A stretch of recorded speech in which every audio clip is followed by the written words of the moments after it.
جو 8,500 کماتا ہے وہ غریب نہیں ہے. یعنی 4 سال پہلے جو 30,000 کماتا تھا وہ غریب تھا، لیکن آج اس تباہی کے زمانے میں جو 8,500 کماتا ہے وہ غریب نہیں ہے. اس منافقت اور اس جھوٹ کا علاج میرے پاس نہیں ہے اسپیکر صاحب، یہ آپ کے پاس ہے. قرضے یہ لیتے ہیں، پیسے ہم واپس دیتے ہیں. بجلی جو پن بجلی ہے وہ میرا صوبہ بناتا ہے اسپیکر صاحب. 2.5 روپے پہ ہم بیچتے ہیں وفاق کو بجلی، اور ہمیں وہی بجلی 60, 70, 80 روپے میں واپس مل رہی ہے پورے پاکستان کو. یہ جو IMF نے ہماری سبسڈی ختم کر دی ہے غریب پہ، مالدار پہ کیوں نہیں ختم کرتے؟ مجھے یہ بتائیں کہ جو بندہ موٹر بائک چلاتا ہے اس پہ آپ نے 100 روپے پیٹرول مہنگا کر دیا، اور جو جہاز میں بیٹھتا ہے اس کے لیے آپ نے 100 روپے سستا کر دیا. تھوڑا سا رب العالمین سے خوف کرے. دیکھیں ہم جب نماز بھی پڑھتے ہیں نا، ہم کہتے ہیں الحمدللہ رب العالمین، رب المتقین یا رب المسلمین نہیں کہتے. جب غربت آتی ہے پیپلز پارٹی والے پہ، نون والے پہ، PTI پہ جس طرح ڈرون آتا ہے، چاہے وہ اہل سنہ ہو، چاہے وہ اہل تشیع ہو، وہ جس سیاسی پارٹی سے تعلق رکھتا ہو، یہ غربت سب پہ آ رہی ہے. یہ اس والوں پہ بھی آ رہی ہے، ہم والوں پہ بھی آ رہی ہے. کیا کسی کو یہ احساس نہیں ہے کہ آپ لوگوں کی کھال ادھیڑ رہے ہیں؟ لوگوں کو جواب نہیں دینا آپ نے. چلو رب سے تو کوئی نہیں ڈرتا، جو آج کل زندہ ہے لوگوں کا ہی سوچ لیں. جو 1% آپ نے چھوٹے دکاندار پہ ڈال دیا ہے، کاش یہ منشا صاحب پہ بھی ڈالتے. منشا صاحب جو خاص الخاص ہے آپ کا، جو آپ کے دوستوں کا دوست ہے، ان لوگوں پہ تو ٹیکس نہیں آتا. پاکستان کے جو بڑے بڑے سیٹ ہیں ان پہ تو ٹیکس نہیں آتا، اور جو سب سے غریب دکاندار ہے گلی نکڑ کا، اس پہ ٹیکس آ گیا. آپ کا جو یہ بجٹ ہے اسپیکر صاحب، یہ بنایا کس لیے ہے؟ مریم باجی اور بلاول بھائی، ان کے جو 2 خاندانوں نے قرضے لیے ہیں، بی بی صاحبہ نے اور ان کے چاچا نے پورے پاکستان کا PIA 10 کھرب میں بیچا، 10 ارب میں. اور بی بی صاحبہ نے، مریم صاحبہ نے اپنے لیے ایک جہاز 12 ارب میں خریدا ہے. اس میں کبھی ان کا بیٹا گھوم رہا ہوتا ہے، کبھی ان کا والد گھوم رہا ہوتا ہے. کیا یہ ڈوب مرنے کا موقع نہیں ہے اسپیکر صاحب؟ 2 خاندانوں کے لیے 8 کھرب روپے اور پورے پاکستان کے لیے 1 کھرب روپیہ. For God's sake, wake up your people.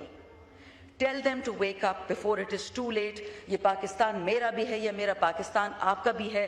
27 رمضان کو اللہ تعالیٰ نے جب یہ ہمارا ملک بنایا، یہ امریکہ کی غلامی کے لیے نہیں بنایا تھا، یہ ہم سب کا پاکستان ہے. میں بار بار کہتی ہوں، یہ تمام سلوشنز سیاست سے نکلیں گے، مفاہمت سے نکلیں گے، سوچ سے نکلیں گے. اور جب تک وہ بے گناہ عمران خان جیل میں بیٹھا رہے گا، آپ اس کو 5 سال مزید قید رکھیں، پاکستان ٹھیک نہیں ہو سکتا. برنگ ہم out, help Pakistan, help your self. ہماری چمکتی اکانومی کو گرا دیا. یہ بغض عمران نہیں تھا، یہ بغض پاکستان تھا.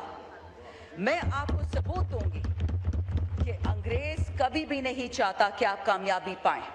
یہ آپ مجھ سے لکھا ہوا لے لیں، اور آج میں ثبوت دوں گی اسپیکر صاحب سمپل اگزامپل سے کہ یہ بجٹ نہ نون کا بجٹ ہے، نہ پیپل کا، نہ PTI کا. یہ 2 موروثی خاندانوں کا بجٹ ہے. اور آپ دیکھیں گے کہ اگر اس نے پاکستان میں تباہی نہیں پھیری، اگلے سال بھی بجٹ ہوگا، اگلے سال ہم بھی ہوں گے، آپ بھی ہوں گے. میں آپ کو مثال دیتی ہوں. جناب اسپیکر، شہباز شریف صاحب جو آج بھی وزیر اعظم اپنے آپ کو کہتے ہیں، انہوں نے آج سے 4 سال پہلے یہ کہا تھا کہ جو بندہ 30,000 روپے کماتا ہے وہ غریب ہے. عمران خان کی حکومت تھی اور پیٹرول 118 روپے پہ لیٹر تھا. آج وہی پیٹرول 400 روپے سے زیادہ 1 لیٹر آ گیا. اور شہباز شریفی کی حکومت اور زرداری صاحب کی حکومت کہہ رہی ہے کہ جو بندہ 8,400 روپے کماتا ہے وہ غریب ہے، لیکن جو 8,500 کماتا ہے وہ غریب نہیں ہے. یعنی 4 سال پہلے جو 30,000 کماتا تھا وہ غریب تھا، لیکن آج اس تباہی کے زمانے میں جو 8,500 کماتا ہے وہ غریب نہیں ہے. اس منافقت اور اس جھوٹ کا علاج میرے پاس نہیں ہے اسپیکر صاحب، یہ آپ کے پاس ہے. ہمارے ساتھ سوائے اللہ کی قوت کے کچھ بھی نہیں ہے، لیکن سچ اور جھوٹ اس فلور پہ ہمیں کہنا پڑے گا. دوسری بات اسپیکر صاحب، میں ہمیشہ یہ بات کہتی آ رہی ہوں اور آئندہ بھی کہوں گی، اگر پاکستان کا بیڑا غرق کیا ہے وہ سیاستدان نے نہیں کیا. پیپلز پارٹی ہو، نون لیگ ہو، PTI ہو، JYF ہو، ANP ہو، ہر پارٹی میں سیاسی ورکر ہے، پاکستان کا سچا دوست ہے. لیکن قرضے یہ لیتے ہیں، پیسے ہم واپس دیتے ہیں. میں آپ کو ایک مثال دیتی ہوں اسپیکر صاحب. میں صرف آپ کو یہ پیسے کے اکٹھا کرنے کا طریقہ بتاتی ہوں. 3 چیزوں پہ ہم سے پیسہ اکٹھا کیا جا رہا ہے اور پیسے ہم اتارتے ہیں. اب مثال دیکھیں, بجلی, گیس, تیل, 3 چیزیں. بجلی, جو پن بجلی ہے وہ میرا صوبہ بناتا ہے اسپیکر صاحب, 2.5 روپے پہ ہم بیچتے ہیں وفاق کو بجلی, اور ہمیں وہی بجلی 60, 70, 80 روپے میں واپس مل رہی ہے پورے پاکستان کو. پیسہ کہاں جا رہا ہے؟ گیس, بلوچستان اور خیبر پختونخوا سے جو گیس نکلتی ہے, ہمارے چلو صوبوں میں تو ہمیں ملتی نہیں ہے, ہم تو ویسے بھی کسی کو پسند نہیں ہے اپنی معدنیات کی وجہ سے, لیکن باقی پاکستان کا کیا گناہ ہے؟ آپ کی پنجاب اور سندھ سے کیا دشمنی ہے؟ ان کو کیوں مہنگا گیس دے رہے ہیں؟ یہ جو IMF نے ہماری سبسڈی ختم کر دی ہے غریب پہ, مالدار پہ کیوں نہیں ختم کرتے؟ میں اس کا مثال بھی آپ کو دوں گی. اور تیسری چیز اسپیکر صاحب, تیل. اس حکومت کے پاس 28 دن کے ذخیرے تھے تیل کے, جب ایران کے ساتھ امریکہ نے اٹیک کیا, اسرائیل نے اٹیک کیا, جنگ چھڑ گئی. وہ جو 28 دن کے ذخیرے یہاں پڑے ہوئے تھے اس پر بھی ٹیکس لگا دیا, جھوٹ بول کے کہ نیا ٹیکس ہے. وہ اللہ کا شکر ہے کچھ دن بعد وہ جھوٹ ان کو خود واپس لینا پڑا. مجھے یہ بتائیں کہ جو بندہ موٹر بائک چلاتا ہے اس پہ آپ نے 100 روپے پیٹرول مہنگا کر دیا, اور جو جہاز میں بیٹھتا ہے اس کے لیے آپ نے 100 روپے سستا کر دیا. مجھے بھی جہاز کا بہت ہے شوق ہے اسپیکر صاحب, لیکن کیا غریب پاکستانی جہاز میں بیٹھ سکتا ہے؟ اور تو چھوڑیں, جو بزنس کلاس میں اڑے گا اس پہ 100 روپے, اس پہ بزنس ٹیکس بھی ختم کر دیا. اسپیکر صاحب تھوڑا سا رب العالمین سے خوف کرے. دیکھیں ہم جب نماز بھی پڑھتے ہیں نا, ہم کہتے ہیں الحمدللہ رب العالمین, رب المتقین یا رب المسلمین نہیں کہتے. جب غربت آتی ہے پیپلز پارٹی والے پہ, نون والے پہ, PTI پہ جس طرح ڈرون آتا ہے, چاہے وہ اہل سنہ ہو چاہے وہ اہل تشیع, وہ جس سیاسی پارٹی سے تعلق رکھتا ہو, یہ غربت سب پہ آ رہی ہے. یہ اس والوں پہ بھی آ رہی ہے, ہم والوں پہ بھی آ رہی ہے. کیا کسی کو یہ احساس نہیں ہے کہ آپ لوگوں کی کھال ادھیڑ رہے ہیں؟ لوگوں کو جواب نہیں دینا آپ نے. چلو رب سے تو کوئی نہیں ڈرتا, جو آج کل زندہ ہے لوگوں کا ہی سوچ لیں. اسپیکر صاحب نیکسٹ پوائنٹ, اور سب سے یہ غم والی بات ہے, میں نے جو آپ کو بتایا پیٹرول کی بات, ہمارا جو آٹا, ہمارا جو گوشت یا جو انڈا یا دودھ یا جو بھی چیز ایک غریب کی خریدنے کی ہوتی ہے, وہ جہازوں میں نہیں آتا, وہ انہی موٹر بائکس, ان چنچو, ان سزوکیوں پہ آتا ہے.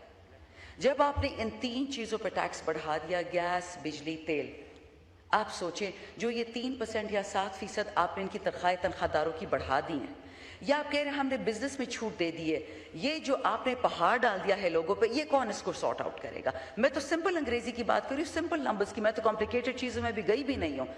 آگے سپیچز آئیں گے, لیکن اسپیکر صاحب اتنا بات بتا دوں, جو 1% آپ نے چھوٹے دکاندار پہ ڈال دیا ہے, کاش یہ منشا صاحب پہ بھی ڈالتے. منشا صاحب جو خاص الخاص ہے آپ کا, جو آپ کے دوستوں کا دوست ہے, ان لوگوں پہ تو ٹیکس نہیں آتا. پاکستان کے جو بڑے بڑے سیٹ ہیں ان پہ تو ٹیکس نہیں آتا, اور جو سب سے غریب دکاندار ہے گلی نکڑ کا, اس پہ ٹیکس آ گیا. یہ جواب اسپیکر صاحب ہم سے ہی مانگا جائے گا. ہم جو اس ایوان میں بیٹھے ہیں, I can assure you speaker صاحب, لوگ نہیں چھوڑیں گے. Let's move on to the next issue. آپ کا جو یہ بجٹ ہے اسپیکر صاحب, یہ بنایا کس لیے ہے؟ مریم باجی اور بلاول بھائی, ان کے جو 2 خاندانوں نے قرضے لیے ہیں, بی بی صاحبہ نے اور ان کے چاچا نے پورے پاکستان کا پیائیے 10 کھرب میں بیچا, 10 ارب میں, اور بی بی صاحبہ نے, مریم صاحبہ نے اپنے لیے ایک جہاز 12 ارب میں خریدا ہے. اس میں کبھی ان کا بیٹا گھوم رہا ہوتا ہے, کبھی ان کا والد گھوم رہا ہوتا ہے. عوام کی تو چلو کمر توڑ دیا آپ نے, لیکن جو آپ کا 17 کھرب کا بجٹ ہے, اس میں سے 8 کھرب مریم اور بلاول کے جو خاندان ہیں, 200 لوگ ہوں گے, 400 لوگ ہوں گے, ان کے لیے وہ قرضوں کو ختم کرنے کے لیے آپ کی عوام سے جیب سے 8 کھرب لیا جائے گا. لیکن اب باقی پاکستانی کتنے رہ گئے ہیں؟ 25 کروڑ 14 لاکھ. ان کے لیے کتنا پیسہ مختص کیا؟ بتاؤں کتنا پیسہ اسپیکر صاحب؟ 25 کروڑ 14 لاکھ عوام کے لیے آپ نے 1 کھرب روپے مختص کیا, جس میں آپ کے 6 صوبے, جس کو میں AJK اور GB بھی لے کے آ رہی ہوں, ان کی سڑکیں, ان کے ہسپتال, ان کی دوائیاں, ان کے ڈیم 1 کھرب روپے میں بنیں گے. کیا یہ ڈوب مرنے کا موقع نہیں ہے اسپیکر صاحب؟ 2 خاندانوں کے لیے 8 کھرب روپے اور پورے پاکستان کے لیے 1 کھرب روپیہ. ساری دنیا یہ دیکھ رہی ہے. ہاں رہ گیا آپ کے پاس کٹی میں 5 کھرب, اس میں آپ نے حکومت بھی چلانی ہے, آپ نے تنخواہیں بھی دینی ہے, آپ نے انویسٹمنٹ بھی انوائٹ کرنی ہے, آپ نے ٹیلی کامز بھی کرنے ہیں, ہر چیز آپ نے 5 کھرب میں چلانی ہے, صرف 2 خاندانوں کو خوش کرنے کے لیے.